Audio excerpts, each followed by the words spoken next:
Welcome to Dead Famous in Edinburgh. My name is Glenn Robinson. I'm a fiction writer and a former philosophy student. In this first episode, we'll be standing beside the grave of the philosopher David Hume.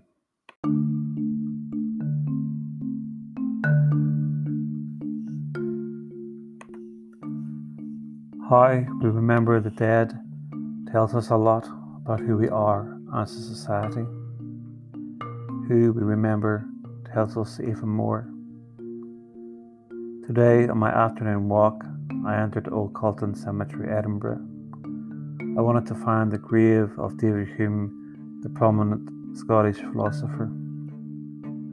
I am a philosophy graduate, but I have never felt the need to come here before, despite living in this city for 10 years.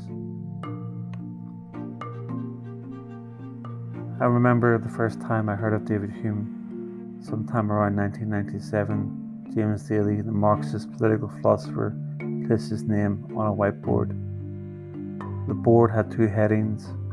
On the left-hand side, under the capitalized and underlined title of philosophers, were names such as Socrates and Aristotle.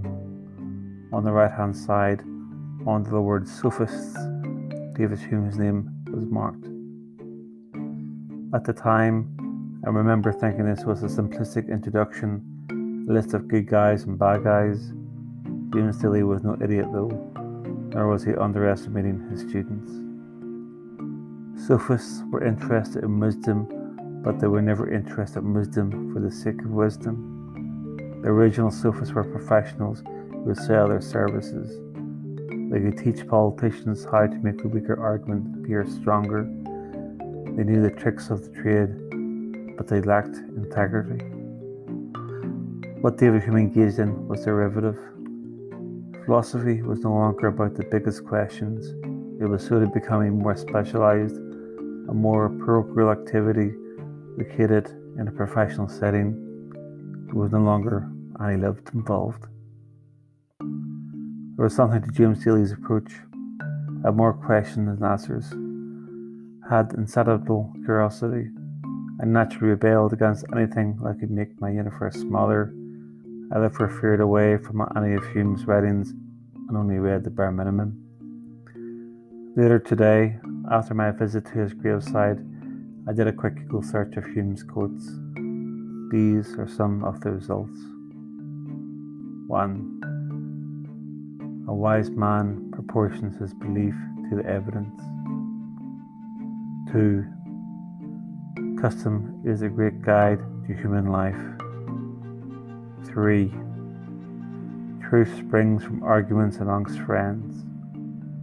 4. Beauty in things exists in the mind which contemplates them. 5.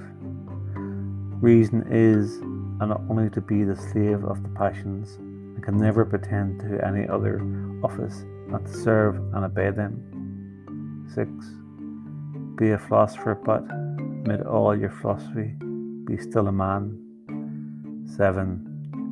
Generally speaking, the errors in religion are dangerous, those in philosophy only ridiculous.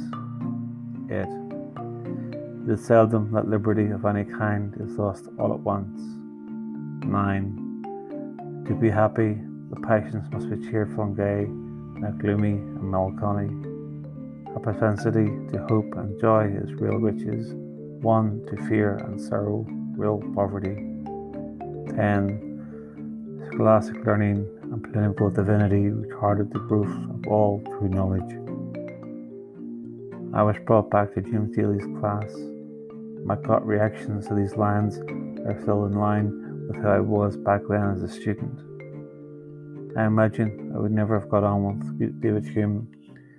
His language is too temperate. His idea that custom is a guide to human life sticks in the throat. It feels like he's too satisfied with his friends and society.